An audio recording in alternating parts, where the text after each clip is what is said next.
salaamaaleykum gars yi maa ngi leen di bëggee maa ngi leen di char ñu seen émission Old School for Life comme daab ni muy demee ñu ngi fii ci parcelle unité 15 avec waa kër gi ay suppu ndaanaan ay Real MCs ay révolutionnaire ay bañkat ay gars yu yàgg xeexal gaal seen bro gars yi maa ngi leen di char maa ngi leen di bëggee kilifa ak caat. jaajëfatee ku baax ñu ngi lay delloo siyaar ñu ngi lay bëggee ak téléspectateurs yëpp. maa leen di big shout out lu bëri aussi c'est un plaisir de faire une émission avec vous parce que xam nga rek ku ne kër gi xam ne ay gars yu engagé lañu ay gars yu am principe quoi kon c'est un plaisir de faire avec vous une émission c'est un xam nga content la ci man quoi bon noo gisee émission bi yow ak noo gisee Dal Jàmm TV. Ouais, mais le plaisir est partagé donc c'est une émission qu'on a déjà suivie on a déjà regardé des numéros bu ngeen def ak d'autres old school donc le concept est on a aimé le concept, on a apprécié l'émission, c'est pour cela qu'on a accepté de aussi participer. Ouais, donc, merci. Merci beaucoup. Ok bro maa ngi lay ziar. ñu ngi lay delloo ziar. big shout out lu bari. Philippe. comme ni ma ko waxee sa waay rek bon c'est un plaisir de faire une émission avec waa kër gi parce que xam nañu kër gi ce sont les gens engagés loolu kenn di ko werante am ngeen cër ci game bi kër gi boo ne kër gi rek naan pour man. monument la ci game bi quoi loolu kenn mënu ko weddi du question damay tagg kër gi wala damay jeter ay fleurs mais c'est une réalité quoi bon aussi dégg naa ci yéen quoi bon lalaal bëgg laaj ma noo gisee émission Old School for Life. concept bu nice la parce que en fait c'est un concept buy tax nga démarqué wu ci yeneen émission yi am et que c'est normal aussi pour que soo xoolee par exemple un groupe comme kër gi bi nga xamante ne nii am na tey ji 24 ans d'existence. am na jeunes yoo xam ne tey jii bi ñuy commencé suñ carrière ñoom juddooguñu donc c'est imaginer waxatuma la ak ay ñoom Matador ñoom Awadi et tout ça donc day am importance tuuti su amee émission buy indiwaat di wan old school yi cette nouvelle génération pour ñu xam ñii nag aussi ñi ngi fi wala boog ñi ngi fi woon wala liñ fi def liñ fi këm c'est important moo tax émission bi am nañ solo trop quoi. ok merci wallah bro. gars yi kon xam nga comme daap ñu ngi seen émission Old School for Life avec waa kër gi bon bro comme dañ ne Old School for Life. dama bëggoon ñu wax ci kër gi quoi ñu wax ci source bi quoi cosaanu kër gi fan la commencé ak fan la tàmbalee bëggoon naa xam kër gi ban année la commencé hip hop. waaw kër gi mi ngi commencé 96 Kaolack ci période benn grève bu tar grève UNES si la ñu créé groupe bi boobu on était 3 d'ailleurs sax 4 lañ njëkk a commencé sur scène 4 y avait un autre ami qui s'appelait Iboulaye donc.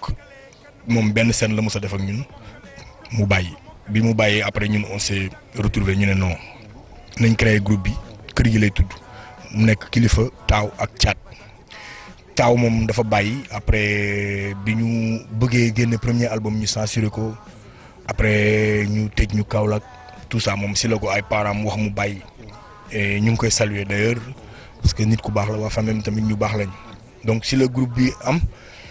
96 98 19 si la suñ premier album boobu ñu censuré ko 2002 ñu génne premier album 2004 ñu génne deuxième 2008 ñu génne troisième 2014 bi ñu génne encyclopédie muy suñu dernier opus donc voilà quoi mais ci diggante bi 2011 bokk créé nañ fi Y'en a marre ak suñu ay frères ak yeneen sénégalais yëpp donc voilà quoi de manière très ramassée su ma bëggee wax tuuti ci kër gi quoi mais on est vraiment des Kaolack waa fiers de l'être voilà ay Saloum lañ bon bañ day nekk suñu deret quoi. right ok comme dañ ne Old School for Life xam kon noonu lay demee quoi mais bëggoon naa xam tur bi caat ak kër gi caat ak kilifa tur bi lan lay wund quoi seen tur bi lan lay wund quoi lan mooy symbole tur bi caat. ak kilifa xam nga mënuñu tudd kër gi ba pare tudd ay MC nangam sangam ay MC këcëb oui am na symbole kër gi quand tu dis kër gi tur yi nekk ci biir kër ngay mën a jël mu relaté wu donc kilifa parce que taxawaayu kilifa la yor caat parce que taxawaayu caat la yor boo ko xoolee même suñ premier album biñ ko censuré album bi ñu génnee tuddee ko kenn bëggul lu tax ñu tuddee ko kenn bëggul dañ ko def mu nekk un turu yaara daal parce que dañoo retrouver waat lépp ci biir famille bi yaara daal lañ ko def te boo xoolee pochette album boobu fi ñu bind face A ñun defuñ face A chambre 1 lañ def face B ñu def chambre 2 beneen album bi lii raam ñu def premier étage deuxième étage donc on renvoie tout ci concept gàlle bi parce que pour ñun kër c'est le monde en miniature kër gi c'est le monde à une échelle réduite moo tax boo commencé sa kër clean sa gàlle si ngay soog a mun a clean mbedd mi parce que lu tilim ci mbedd mi ci kër gi la génnee lu set ci mbedd mi ci kër gi la génnee mbalit mi ngay romb ci mbedd mi sax nit moo koy bale génnee ko këram tuur ko ci mbedd mi borom jikko bu ñaaw ji sàcckat këram la yaroo nekk sàcc génn di sàcc ci mbedd mi kii def lu baax këram la nekkee di def lu baax génn def ko ci mbedd mi donc su gàlle yi naay see rek mbedd mi rafet donc moo tax concept kër gi bi loolu en fait. ok kon seen tur bi am na symbole quoi te aussi nice quoi mais bëggoon naa xam kër gi kan moo leen influence ba ngeen dugg ci hip hop ban crew la wala kan moo leen influence ba ngeen dugg ci rap kan la. Ouais, au fait, sérieusement, on n'a pas été influencé par Ben. kaana yi wala. Non, man, tout au début, moi, comme les Tchad, bi grève UNES bi amé en 96-97. Grève bi dure 3 mois. Bi mu jeexee demoon nañ ba ne année bi day invalide mais bi grève bi jeexee heureusement les cours ont repris. Tchad ne ma boy, on va plus rester comme ça sans dire notre mot. Parce que voilà quoi, ma ne ko boy, on est jeune, on est encore jeune. Mu ne ma 16 ans. 16 ans, tu veux dire que ni dañuy toog ba xaar on est jeune. C'est à 15 ans qu'on commence à devenir un jeune. Thomas Sankara, il a commencé la révolution à bas âge. Wax ma ay citeel ma ñu bare. Mu ne ma qu'est-ce qu'on attend pour vraiment changer les choses et pour dire notre mot. Ma ne ko mais sur quelle forme? Et voilà, ci la ma ne pourquoi pas ñu def rap. Ma ne ko la mooy rap ngeen ma xaw ma rap. Ci la ñëw indil ma ay cassette PBS tegal ma ko xam nga ay ataaya mënu ma ko bàyyi affaire ma ne ko mais lii mënuñ ci dénoncer bu fekkee lii nga may wax mënuñ ci dénoncer.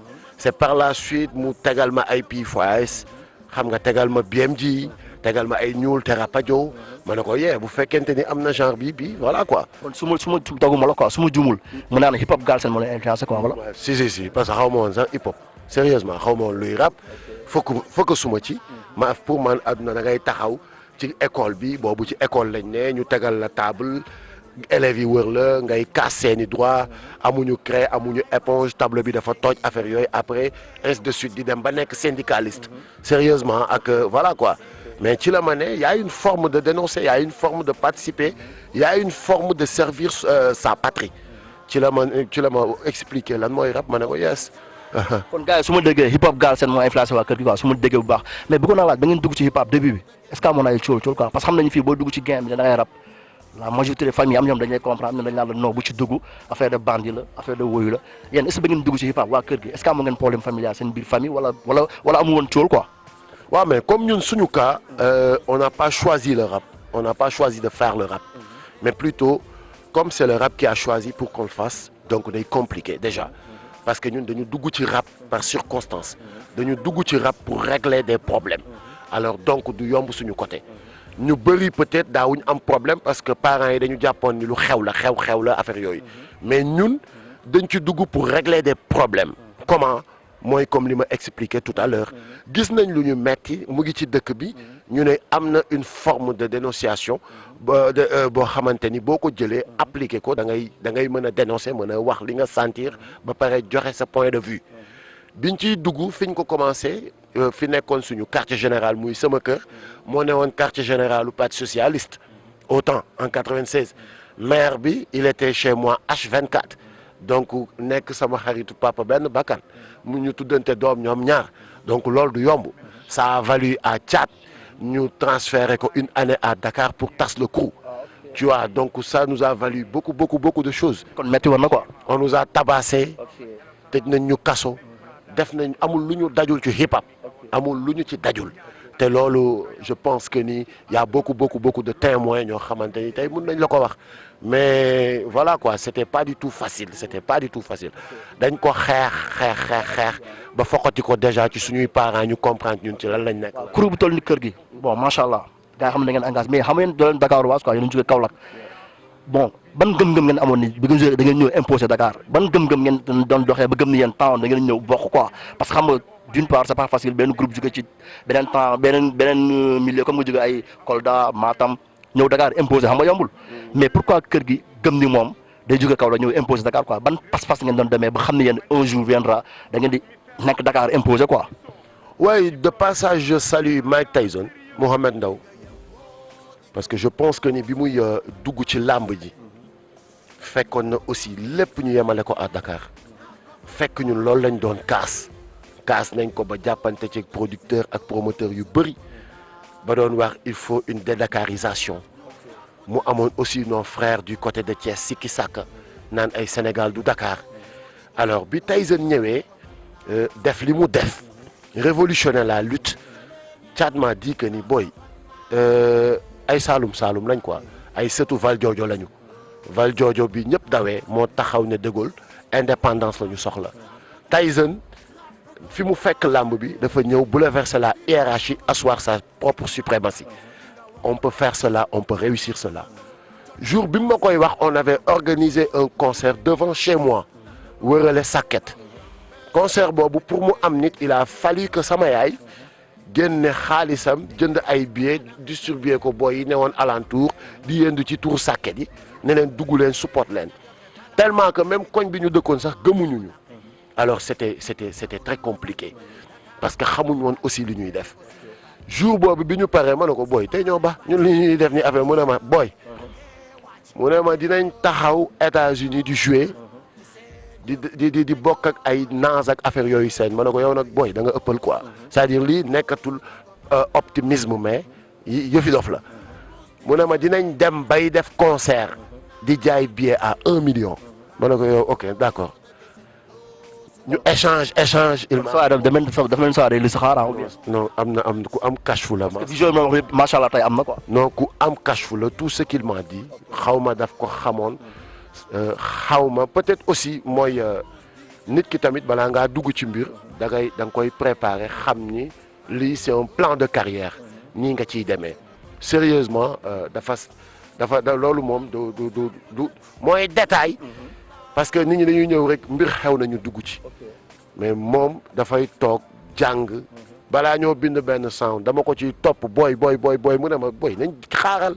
kon su ma la déggee il faut que mu am angle bi ma bëgg ñu aborder ko affaire yooyu. xam nga man artiste la damay toog rek yebbeeku par contre moom day xool sound bi bu waree génn ñan lay viser ban couche. ñan ñoo tax a jóg sound bi yooyu yëpp da koy étudier donc ba ci kër gi noonu la ciy demee aussi quoi day. kon su ma leen déggee gars yi dañu planifier carrière bi quoi ba tey da ngeen taxaw ci Dakar nekk comme gars yi. ouais franchement c'est un plan de carrière booy xool nous sommes le seul groupe qui respecte ne temps album la ñuy génne ba léegi bokkaguñ ci groupe yi génne ay maxi ay yooyu non parce que ñun dañ ne nous sommes un groupe classique bu ñuy génne album lay doon te album. day dund 5 ans minimum booy xool suñu dernier album on l'avait sorti en 2014 donc voilà quoi ba tey jii nii encyclopédie mu ngi ci 6e année xam naa tamit bon dinañ bu débat bi xuusee dinañ ci dugg on prépare secret d'état amul benn problème bon ma ne mu ñëw ci yow bro bon su ma leen déggee comme ni nga ko waxee quoi da ngeen planifier seen carrière ba egg si fi tey mais ba nga jógee ci hip hop ba léegi ba tey ji quoi est-ce que am nga regret tey bu nekkoon à refaire est-ce que di nga ko defaat est-ce que amoo looy rëccu ci hip hop wala amoo regret wala am nga regret quoi tey bu nekkoon à refaire est-ce que di nga ko defaat. pour dire vrai je n'ai aucun regret ci sama plan de carrière parce que dafa wax na la ko léegi bi ñuy soog a commencé dafa am benn groupe bu nekkoon Kaolack bu tudd Waaja Posi ñoom defoon nañ 10 ans de rap avant ñun ñuy créé wu kilifa naan ma booy kañ la ñuy génne album ñii def nañ 10 ans amuñ album. ma ne ko ñun de 2003 on était en 96 ma ne ko 2003 mooy plus tard 2004 suñu amul premier album ñu bàyyi te 2004 moo nekkoon suñu deuxième album donc plan de carrière la wax nga ko léegi gëm suñu bopp ba pare décider décomplexer les gens des régions non décomplexer les gens des régions ñu bëri Dakar kenn dëkku fi. MC yu bëri il a fallu que kër gi jël position ne ñun waa Kaolack lañ di ko défendre pour que MC yu bëri naan man sax originaire de fii laa di wax ne originaire de fii laa ba tey sax duñ ko nangoo assumer dañ naan originaire laa c'est-à-dire que loolu ñun fierté la ñu assumer ko dañ ci proud fi ñu jógee fierté ñoo wane ne lii lañ ànd ci nag ak détermination sama carrière aw ma ci benn regret parce que doomu aadama bu demee ba naan mi ngi regretter li mu jot a def mooy wóoluwul li mu def.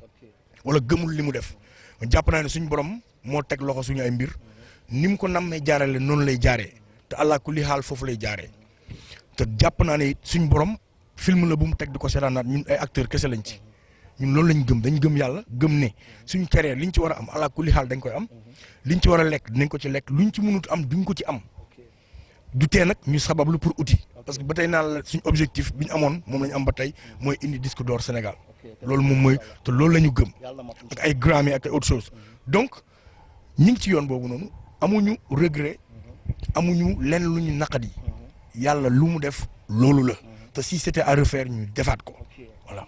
leer na gars yi ñu seen émission Old School for Life comme daab nu muy demee fii ci ñu ngi ci Parcelles Unité 15 avec waa kër gi Dal Jàmm TV forever Old School for Life forever noonu lay demee mais bro bëggoon naa xam ne nag quoi lan mooy seen relation yéen ak nouvelle génération bi quoi ay ñoom Dip ay ñoom Ngaaka ay ñoom One Lyrical lan mooy relation kër gi ak booy yooyu quoi seen relation ak booy yooyu lan la. Ouais, c'est des jeunes qu'on respecte beaucoup. Franchement. One Lyrical, récemment, quand il a sorti son album, je l'ai écouté et je l'ai appelé personnellement. Jox ko ay conseils de grand frère. Et il l'a bien accueilli. Damay dégganteeg ñu ci baree bari. Damay mbëkkanteeg ñoom ci studio yi. Mais en tout cas, c'est des jeunes qui nous respectent aussi. Et on les respecte. Et on apprécie bien ce qu'ils font. On apprécie bien ce qu'ils font. Ñu ngi koy def ak seen ni ñu ko mën a defee ñu ngi koy def ak seeni at ñu ngi koy def ak fi àdduna toll ak technologie ak yëpp fi mu toll. ñu ngi ko koy defee. man dama yaakaaroon ni son point de vue là kër gi ak nouvelle génération comme ni style dara bi bokkul pour ma yéen ak booy amu leen sax relation bu sequ leen dara xam nga amu leen link bi quoi loolu laa jàppoon moo tax mu posé question bi quoi parce que xam nga style dara bi ngeen def ak par rapport ak booy bokkul ma jàppoon nag yéen ak booy pour man amu leen relation bi quoi léegi moo tax ma laajte question bi quoi.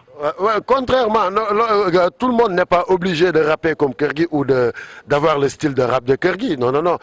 Mouvement hip-hop la ñu wax te mënuloo leen génne ci hip-hop. Ce qu'ils font, c'est du hip-hop. Ba pare hip-hop bu nice la ñuy def. Alors donc quand on dit mouvement hip-hop, il faut tout pour créer ce mouvement. Il faut ñi di def lii ñi di def lale ñi di def nii ñi di defee nii affaire yooyu mais ba pare li ma kii ci ñoom daal ils le font bien. waaw ñu ngi koy def bu baax. loo gisee lu sa waay wax. oui agree totally gars yi mais dégg nga gars ñi li ñu rab dafa tegu dafa nice flow yi tegu xam nga lyricalement ils sont calés ba pare yóbbu nañ dañ tooj hip hop bi dañ ko yóbbu beneen level xam nga seen ay vidéo set nañ seen beneen game lañ indiwaat loolu mënoo il faut le respecter ñun bi ñuy ñëw xam nga li graaw mooy il faut nga xool que rap bi fi mu soox ñëw ñun suñu génération pour mu imposer wu dafa clash génération wu ñoom awdi bi pour tegu mais génération bii ñoom clash yu ñu en fait man si jeune musuma ko dégg après bon ñoom dañuy def seen game rek dem quoi et on le respecte on le salue mais xaaral mos nga dégg nga naa rap yi dégg nga ko wala déggoo ko dégg nga ko non kon déggoo ko non déggoo ko. am na lu ma bëggoon laaj kër gi yéen a ngi bàyyi ko Kaolack ngeen déglu quoi yan projet ngeen am pour Kaolack parce que dañ ne boo nee Guédiawaye ngay xam Malal Tall ji pop boo nee Pikine Matador agriculture urbaine mais en tant que kër gi yéen ngeen bàyyi ko Kaolack lan loolu nga programme pour waa Kaolack quoi pour booy rappeurs yi fa nekk quoi ñu xam ne lii kër gi moo ko teg comme Malal du mu tegee ji pop Matador teg agriculture urbaine Pikine mais pourquoi pas kër gi teg benn affaire Kaolack ñu xam ne lii waa kër gi ñoo ko teg pour waa Kaolack loolu nga xaar ci loolu quoi. xam nga déjà ñi nga cité ñooñu nëpp ay référence lañ ci hip hop bi ay xarit lañ ci daanaka ñooy ànd presque je pense que crédibilité bi ñu am seen gox bu même noonu la ñu am ñun aussi suñu gox sauf que la seule différence mooy que ñoom ils ont la chance ñu am ay nit ñu nekk seen koñ wala seen gox yi ñu dëkk yu am ouverture d'esprit et malheureusement c'est pas notre cas ñun à Kaolack la municipalité de Kaolack gérée par une dame bu bokk APR nanguwul et xalaatul ñu liggéey dans le sens où développer quoi que ce soit biir Kaolack du benn du ñaar moom laa maa ngi lay expliquer xam nga man aw ma ay milliards yu ma jëndee suuf jënd centre est-ce que Matador centre bi moom moo ko tabax non xam nga tabaxu ko centre bu mu fa fekk la est-ce que fu mu non Malal tabaxul ji pop dafa réfectionné yokk ay salle il faut nga comprendre pour nga tabax da ngay moom suuf Malal moomul suuf dafa am baay foofu moo tuddoon foyer Wakhinane foyer bi la ñëw fekk mu def fa scène bi def fa ay affaire Matador aussi Pikine dafa ñëw fekk centre polyvalent bi mu def fa ay bureau ñun nag demandé nañ ay centre demandé nañ ay espace demandé nañ lu nekk suñu maire yi nangu luñu ko loolu ñun luñ ci mën noo ko waaw mais fan nga ñu dañu am ay centaine de milliers demandé nañ même avec des partenaires pour jënd sax espace parce que aussi c'est des trucs yoo xamante ni du fu nekk nga koy def il faut que parce que culture urbaine dafa am doole te il faut que ñu jox ko gëdd bi nga xamante ni moom la am bëggatuñ ñu naan culture urbaine marginaliser ko def ko loo xamante ni yëfu wayaa la dañu bëgg mu nekk loo xamante ni nit ñi xam ni c'est un métier parce que tey jii quoi qu'on puisse dire xoolal comme boy yi nga fi wax nii à leurs âges ils drainent des foules ils organisent de grands trucs ñu ngi booy ñoom ñëpp ils se gèrent ñoo gérer seen bopp tu vois dem nañu ba demander foo xamante ni benn boîte la bu réputé bu ñëpp xamoon ci Kaolack mu tuddoon Nawduru après mu tudd VLC di gis propriété bi et tout mais ndekete village artisanal bi ñoom ñoo koy joxe ils nous ont refusé ça même pour jënd ils nous refusent ça mais bon am na ci lu ñu nekk du ñu ko bàyyi te yàggatul dara incha allah. en tout cas pour man war ngeen teg dara Kaolack quoi parce que da ngeen am cër ci game bi ñu xam ne lii waa kër gi ñoo ko teg ci Kaolack. loolu qu'est-ce que waaw ok. beneen affaire bi mooy teg dara Kaolack aussi dafa am ñaari façon tegin li ngay teg parce que sa yëf la nga yéene ci say frères loolu ci lañ dëkk di ko def Penku Side est le seul label qui fait voyager des groupes underground qui n'ont jamais eu d'album génneel ma beneen label buy voyager loo ay groupes yi bokk ci moom te génnee guñu album bu leen di yóbbu States di leen yóbbu Europe buy tourner ak ñoom. buy génne di tourner ñoom waaw. bon waa Fuken Cook. waaw. booy dañuy voyage amaguñu album te dañuy voyage. non Fuken Cook moom groupe la ba pare du. waaw mais ñoom pourquoi la ñoom ñuy voyage amaguñu album. dafa am fu ñu est-ce que xam ñoom fan lañ. non kon comprendre déggoo fi ma waxee de. Fuken Cook yaa ma déggul de. non waxuma groupe underground buy voyager amul. non j'ai pas dit que groupe underground buy voyager amul. dama ne. un label bu nekk au Sénégal. bu signé ay artistes. su benn groupe bu nekk ci label boobu di voyager yóbbu yeneen groupe yi nga xamante ne ña nga fa te génnee guñu album loolu laa la. ah ok. comprendre nga ma léegi bu baax ok comprendre naa. Penku Side. label la bu kër gi bokk. kër gi moom ko. Gadiaga di ko gérer. ñu am tournée kër gi. jëlaale ay groupe de rap yu bokk ci biir label Penku Side di voyager ak ñoom pour ñu def suñu première partie loolu laa la wax. waaw loolu laa la wax loolu ci lu ñu am la. ak ci lu ñu mën. li ñu amul nag mënuñu ko inventer mënuñu ko inventer c'est incompréhensible après nag chacun mën na am sa avis mais ce qu'on a envie de faire pour notre ville ñun xam nañ suñu yéene fu mu toll xam nañ aussi fu ñu doole fu mu toll luñ mënul mënuñu ko luñ mën danañ ko def loolu moom ala kulli xaal leer na gars yi comme ni muy demee ñu seen émission Old School for Life comme daab ni mu doon demee ak waa kër gi bro am lu loolu bëggoon laajte quoi instant bi nii kër gi bon dañuy wax ci politique quoi dañ leen xamee woon Y'en a marre dem ba ci biir ñu dégg léegi beneen mouvement bi xam pourquoi ngeen dugg ci quoi ay je me dirais que pour mouvement bi laa xaw a fàtte quoi mouvement bi ñu tudd ñoo lànk mais pourquoi ngeen jógee Y'en a marre dem ñoo lànk ou bien Y'en a marre moo jur ñoo lànk parce que man du ma gën comprendre quoi nu mu demee parce que ñun Y'en a marre la nga xamee woon mais instant yéen a ngi ci ñoo lànk lu waral loolu quoi. ok en fait ñun Y'en a marre lañ ñoo lànk collectif la.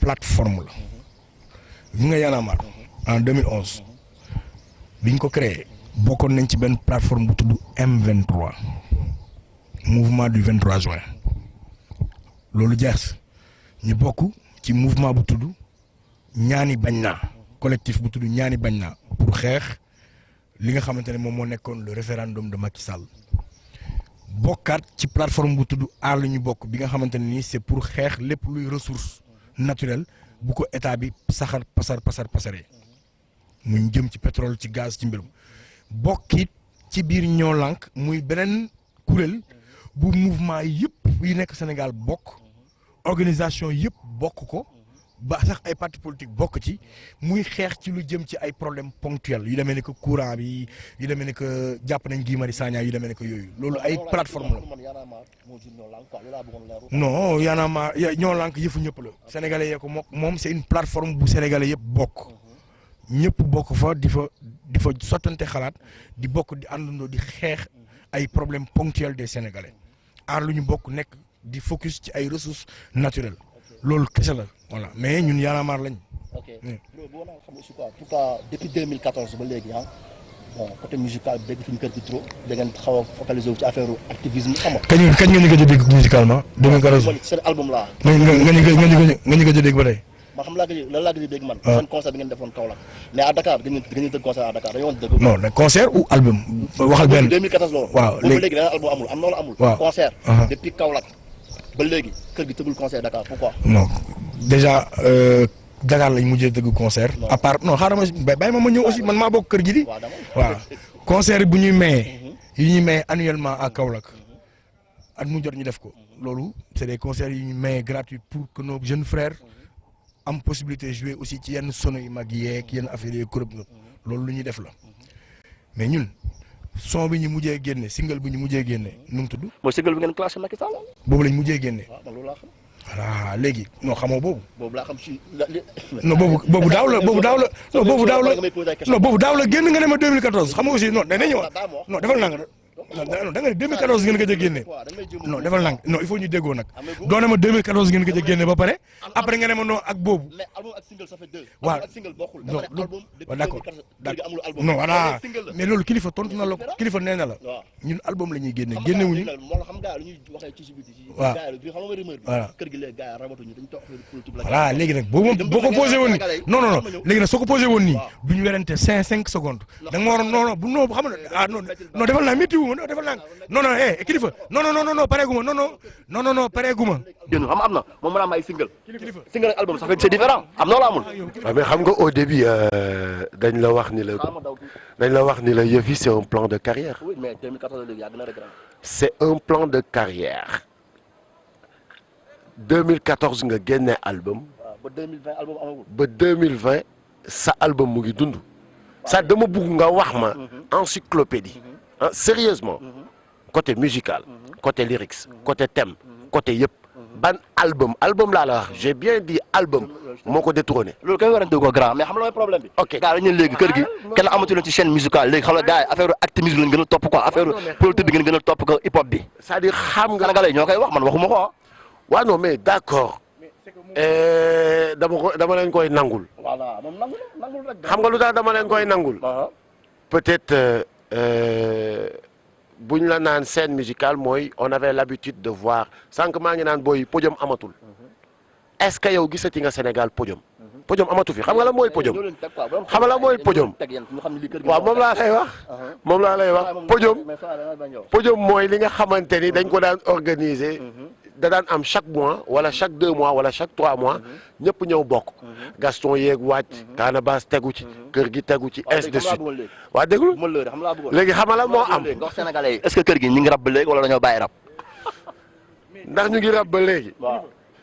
man de ku ma da nga ma boo ñu xoolee rek xam ni suñu yaram yaa ngi fees dell ak rab ak musique. waaw léegi bàyyi ma léegi dama bëgg nga wax ma su ma waxee yow aussi nga déglu ma yéen sénégalais yi laay waxal yéen ñi mu wax ne ñooy laajte loolu ñun bi ñu génnee suñu album def ko mu nekk album programmation ñu tournel ko nationalement tournel ko internationalement dañoo jëlaat même album boobu def ko album live band ak Walian band tournel ko nationalement di ko tournel internationalement li ma lay wax nag sénégalais bu am 100 francs mun ngaa jënd connexion nga dugg ci net bi dem gis ko wala munul ne li may wax waaw ku bëgg a gis rek dama nga gis ko kër gi Japon ba Israël ba Palestine mi ngi ci net bi donc suñ plan de carrière la ñu suivre léegi nag nee naa la sànq au début ñun kër gi lañ tudd lépp dañ koy indiwaat ci biir kër gi suñu album nen la bébé la judd na jàngal nañ ko raam taxaw na dox na ba mu ngi dugg école muy mën na juróomi at tey instant bi ñu ngi waat duggaat nañ ci waañ bi di toggaat prochain album mu war a tudd secret d'état léegi nag kër gi nag moom comme ni muy defee saa su ne ñun nekkuñ ci effet d'annonce ay sama album sama naa ñun dañ ne bu ñu paree bu ñu génnee ku ñu fekk sur le marché sa bos du marché ñun loolu leer nañ. non loolu du ma la ko wax. non bàyyi après peut-être non du ma la ko wax xam nga du ma la ko wax.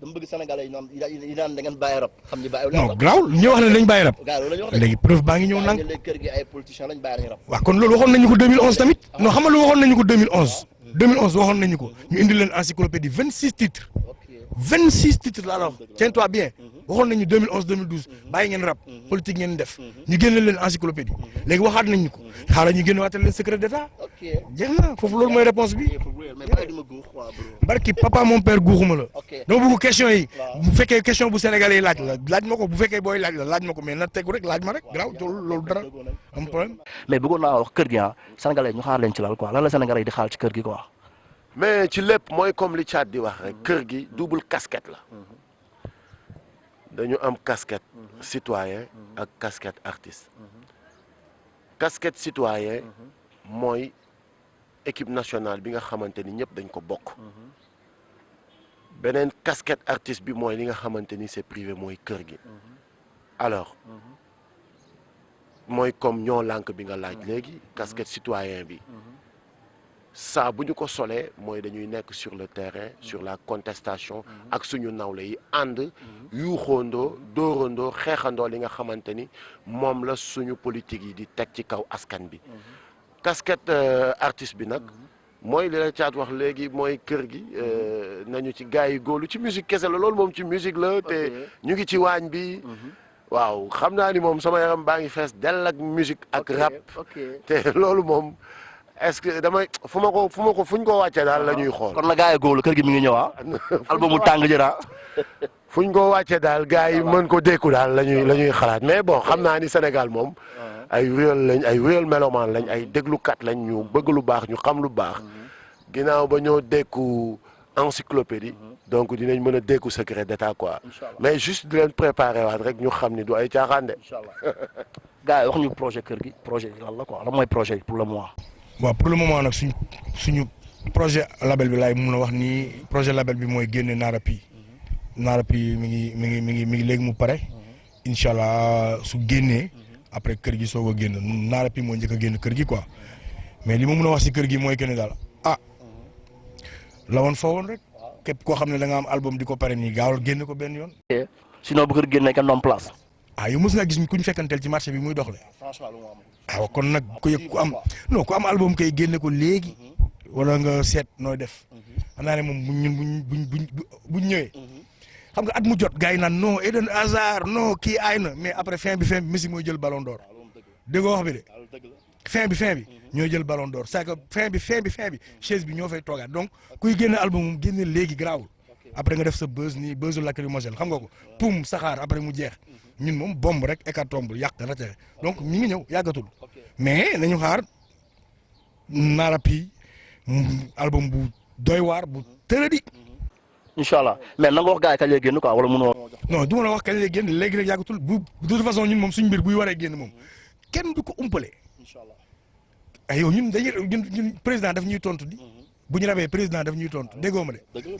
donc jaruñuy wax dernière question. waaw xam naa ne question bi la neex de. attention loolu. bon lan mooy seen problème kër gi ak Mollah Morgun c'est quoi le problème. non franchement nag ñun xamoon naan question bi du leen neex quoi. non naqadiwuñu non. c'est que sama laaj loolu. non naqadiwuñu non c'est que. loolu du question buñ ñu war a poser. xam nga posé leen ko. waaye moom laay wax. est-ce que posé leen ko. xaaral ma ñëw. du question ñun buñ ñu war a poser. ñëwoon na fréquenté nañu intégré nañ ko def nañoo moom benn album dem nañu tourner il a préféré rester ñun ñu ñibbisi amaatuñ ci commentaire buñ ciy def boobu ba léegi déggaatoo ñu wax ci leneen moom ngay dégg saa su ne muy wax kon moom la ñu war a poser question luy sa problème ak kër gi ñun amuñu problème ak moom moo am problème ak ñun mais ñun amuñ problème ak moom sérieusement. kon jarul li ñu ci wax quoi grave soo jubul.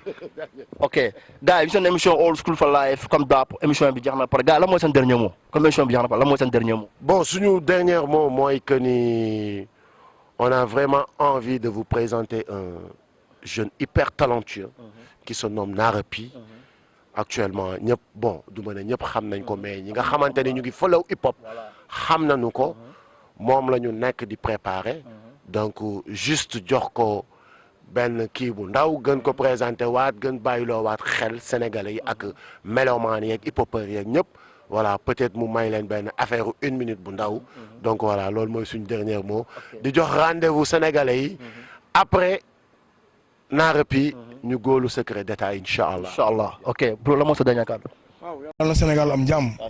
et que voilà Macky Sall bàyyil Guy Marius Sagna mu dem da nga bàyyi wàññi courant bi Sénégalais yi sonn nañ donc loolu mooy sama dernier mot et que jàmm ci Sénégal rab bi mi ngi jëm kanam mi ngi neex gaa yaa ngi xam nga push muy dem hip hop one love ci kaw ci kanam ak yéen aussi félicitations ak seen équipe bi gis naa ngeen am ay caméra yu bëri xam nga am na ñoo xam ne ni ay affaire émission xur dab ay benn caméra portable bon xaw ma da ngeen ab xaw ma mais en tout cas am ngeen ay affaire tuuti am ngeen tuuti affaire quoi mais c'est bien na gars yi tooj